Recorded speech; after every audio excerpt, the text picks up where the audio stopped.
Last 3 month की अगर बात करते हैं हम तो हमने और पूरी दुनिया ने वायरोलॉजी के बारे में काफ़ी स्टडी की है। Virology means study about viruses. ऐसा किया क्यों? हमने इतना ज़्यादा क्यों वायरसेस के बारे में पढ़ा? क्योंकि कोविड-19, मेन कल्प्रिट बिहाइंड द कोविड-19 disease is viruses. That is why हमने इतना ढेर सारा पढ़ा है। एट द सेम टाइम हमने ये भी देखा कि इस वायरस से रिलेटेड ढेर सारे नाम, डिफरेंट डिफरेंट नेम्स आए हैं। जैसे सार्स की बात करते हैं, 2019 नोवेल कोरोना वायरस, ये दूसरा नेम इससे related, SARS corona virus 2, and latest है आपका कोविड-19 वायरस या कोविड-19। तो ये हुआ क्यों? तो आज के इस वीडियो में हम लोग, मैं यानी राजीव, इसी बात पे डिस्कस करेंगे कि ये जो नेम है ये पिक्चर में कैसे आए, इनके पीछे सीन क्या है, क्यों आए ये। तो हम बात करते हैं, सबसे पहले इसमें है SARS. SARS is stand for severe acute respiratory syndrome, SARS, SAR respiratory, S syndrome.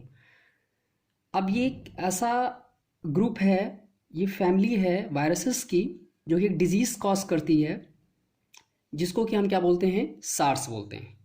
इस वायरस का मेन टारगेट क्या होता है, हमारा रेस्पिरेटरी सिस्टम। अब इस जो वायरस है, ये कौन कौन से वायरसेस हैं, ये बेसिकली क्या है, family of a virus. SARS की बात करते हैं, SARS is a disease that is caused by a virus at that virus exist in a family of animal virus. वो कौन सा वायरस है, फैमिली कौन सी है? तो फैमिली का मतलब हो गया group of virus that causes disease to animal। अब ये वायरस कौन सा है, फैमिली कौन सी है, उसको नेम क्या दिया गया है, corona virus. Why it is called corona virus? Because corona is stand for crown. Crown crown की बात करते हैं तो इसकी जब स्ट्रक्चर्स की बात करते हैं तो ये जो स्ट्रक्चर्स है, यहाँ पे आपको कुछ क्राउन लाइक स्ट्रक्चर्स अपीयर होंगे। दैट इज वाई इसका नेम जो है कोरोना दे दिया गया, कोरोना वायरस। एंड अगर जेनेटिकली बात करते हैं तो इसमें single strand RNA as a genetic material होता है। तो इसका जेनेटिक मटेरियल कैसा होता है, single stranded RNA, ribonucleic acid. On the basis of that these families of viruses are classified. अब ये डिजीज़ कौन सा कॉज करता है, सार्स, इसके बारे में हमने बात कर ली। अब नेक्स्ट आता है आपका 2019 नोवेल कोरोना वायरस। तो ये आपका स्टैंड करता है, यहाँ पे ये जो नेम है ये एब्रीवेटेड फॉर्म है और इसका फुल फॉर्म है आपका stand for 2019। N stand for novel, novel means नया, and CO stand for corona and V stand for virus. ये कब पिक्चर में आया? जब बात करते हैं December 13, 2019, चाइना के वुहान सिटी में कुछ निमोनिया के पेशेंट आए। निमोनिया बेसिकली क्या होता है, it is a viral disease.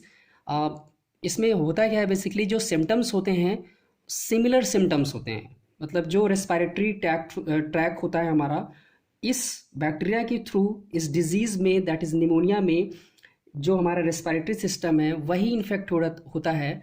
और जो सिम्टम्स होते हैं ये सिम्टम्स भी सेम होते हैं, जैसे कफ होगा आपको और शॉर्टनेस ऑफ ब्रीथ होगी, यानी कि आपको सांस लेने में दिक्कत होगी, ये सारे के सारे सिम्टम्स हैं। बट इसको ट्रीट किया गया तो जो पेशेंट थे वो ओवरकम नहीं कर रहे थे, रिस्पॉन्ड नहीं कर रहे थे, उसमें से कुछ पेशेंट की डेथ भी हो गई।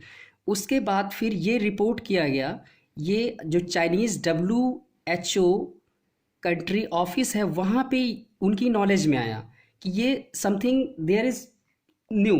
तो उन्होंने जब बात की तो यहाँ पे देखा गया कि ये these infections were found to be caused by a new corona virus.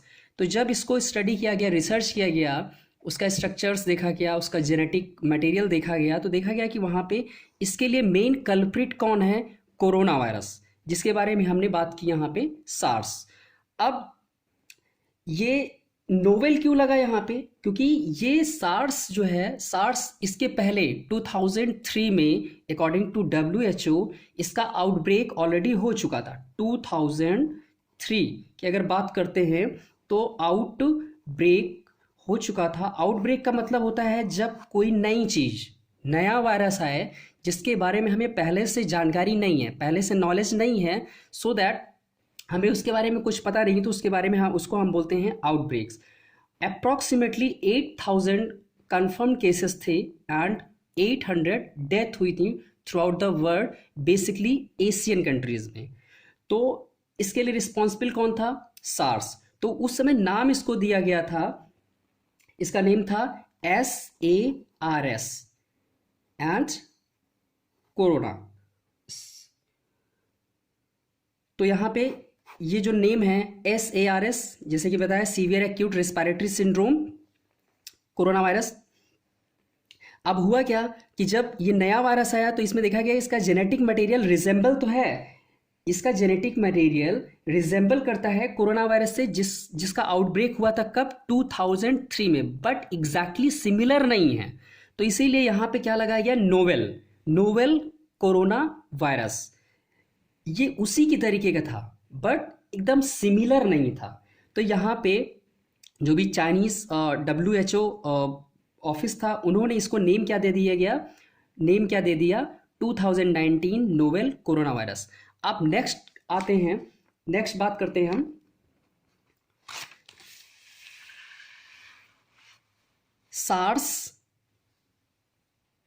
Corona virus 2। ये नेम कैसे आया है, इसकी क्या कहानी है? तो ये इट इज़ स्टैंड फॉर, जैसे कि हमने बात की पहले, severe acute respiratory syndrome corona virus 2। अब ये कब पिक्चर में आया? February 11, 2020। ये February 11, 2020 की बात है। इसमें क्या हुआ, जो आपका डिजीज़ थी दैट इज़ कोविड-19 जो अभी हम बात करते हैं, इसके लिए रिस्पॉन्सिबल कौन है? सार्स कोरोना वायरस 2 नेम क्यों दिया गया इसका? क्योंकि इसके पहले भी एक दूसरे वायरस ने, इसी की तरीके का जो वायरस था, उसने डिजीज कॉज की थी। अब इसका जेनेटिक मटेरियल जो 2003 में आउटब्रेक हुआ था उससे रिजेंबलेंस है बट डिफरेंट है। दैट इज वाई यहाँ पे हमने सार्स कोरोना वायरस 2 नेम दे दिया गया। ये इसका ऑफिशियल नेम है। किसका ऑफिशियल नेम है? इस वायरस का। कौन सा वायरस? कोरोना वायरस का ऑफिशियल नेम है सार्स कोरोना वायरस 2। ये किसने दिया? रिकमेंडेशन किसने की? WHO ने रिकमेंडेशन की, और उसके बाद international committee on taxonomy of viruses, that means ICTV, जो कि एक इंटरनेशनल ऑर्गेनाइजेशन है जो कि ये डिसाइड करती है कि अगर कोई भी नई डिजीज़ या कोई भी नया वायरस आता है तो उसका नेम क्या करना है। इंटरनेशनली कमेटी है ये।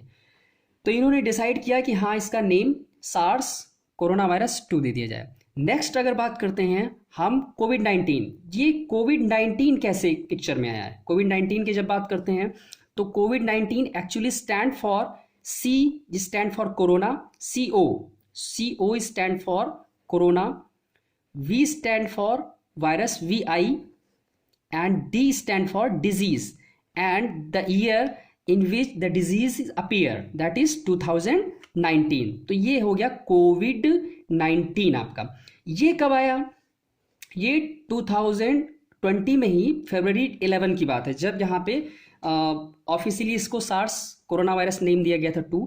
उसी समय कोविड-19 इसको नेम दे दिया गया WHO की तरफ से। WHO ने रिकमेंड किया, जो इंटरनेशनल क्लासिफिकेशन ऑफ डिजीज़, ये भी एक ऑर्गेनाइजेशन है जो कि डिजीज़, जो स्पेसिफिकली डिजीज़ होती हैं, उनको नेम देता है। ये नेम यहाँ पे क्यों देना, नीड क्यों हुई, WHO ने क्यों रिकमेंड किया? WHO explain why a new name was needed for this disease. तो ऐसा क्या था कि इसको एक स्पेशल नेम देने की ज़रूरत हुई, जबकि इसके पहले जो 2003 में आउटब्रेक हुआ था वहाँ पे WHO ने ऐसा कोई नेम नहीं दिया था। बट यहाँ पे प्रॉब्लम ये हुई कि इसका स्प्रेड बहुत ज़्यादा हो रहा था, ट्रांसमिशन बहुत ज़्यादा हो रहा था, और धीरे धीरे पूरी कंट्रीज़ में मतलब जितने भी वर्ड हैं सारे वर्ड में ये स्प्रेड हो रहा था। तो रीज़न क्या था? तो यहाँ पे पहला रीज़न ये है कि डिजीज़ प्रिवेंशन के लिए, दैट मीन्स डिजीज़ को कैसे रोका जाए, स्पेसिफिकली इस कोविड-19 की डिजीज़ की बात करनी है, तो इसके लिए अलग से नेम दिया गया। स्प्रेड पे बात करने के लिए, कैसे स्प्रेड होता है, मतलब स्प्रेडिंग कैसे हो रही इसकी, इस पे बात करने के लिए अलग से एक फोरम होगा। ट्रांसमिसिबिलिटी मतलब इसकी ट्रांसमिशन की पोटेंसी कितनी है, कितना ट्रांसमिट हो सकता है ये, मतलब कितने लोगों को इन्फेक्ट कर सकता है, अगर कोई पेशेंट है तो उससे कितने लोगों को डिजीज़ हो सकती है, इसके लिए। And severity, also discuss about the severity of this disease. After that finally treatment, तो ट्रीटमेंट पे बात करने के लिए इसको WHO को नीड हुई, इसको एक स्पेशल नेम दिया जाए, दैट इज कोविड-19। अब लास्ट में हम बात करते हैं why these abbreviation was chosen. तो ये जो एब्रीवेशन है ये कोविड-19 it is a abbreviated form. Abbreviated का मतलब होता है जैसे कोई फुल फॉर्म है, जैसे कि यहाँ पे हमने बात की international committee on taxonomy of viruses, that is ICTV। तो ICTV is a abbreviated term of international committee on taxonomy of viruses. वैसे ही कोविड-19, तो कोविड-19 की रिक्वायरमेंट क्यों हुई, कोविड-19 वायरस या कोविड-19 डिजीज या कोविड-19 पेशेंट, क्यों ऐसा क्यों हुआ, ऑलरेडी जब नेम था तो यहाँ पे कोविड-19 नेम देने की रिक्वायरमेंट क्यों हुई। तो यहाँ पे सबसे पहले कि जो WHO था उसने ये बताया कि it did not refer to जो कोविड-19 नेम दिया गया है ये किसी पर्टिकुलर जियोग्राफिकल लोकेशन से मतलब रिलेट नहीं करता है। नेक्स्ट है कि स्पेसिफिक एनिमल, इसको आप किसी स्पेसिफिक एनिमल से रिलेट नहीं करवा सकते हैं कि हाँ जैसे कि नॉर्मली आया था कि बैट के थ्रू ये स्प्रेड हुआ है, बट उसको हम स्पेसिफिकली किसी एनिमल से रिलेट ना करें। नेक्स्ट है आपका स्पेसिफिक ग्रुप ऑफ पीपल्स, जैसे नॉर्मली हम लोग बोलने लगे थे कि हाँ ये चाइनीज़ लोगों में होता है, तो ये नेम इसलिए दिया गया क्योंकि किसी पर्टिकुलर पीपल या किसी रेस से आप इसको रिलेट ना करवाएं। And lastly that is easy to pronounce as and related to disease. जो नेम है वो कुछ ऐसा होना चाहिए कि जो नॉर्मल पर्सन भी उसको प्रोनाउंस कर सके, बोल सके, एंड वो नेम ऐसा भी होना चाहिए कि जिससे कि हम उस डिजीज से उसको हम रिलेट करवा सके। ओके, अगर आपको ये वीडियो पसंद आई हो तो लाइक करिएगा और सब्सक्राइब करिएगा। Thank you.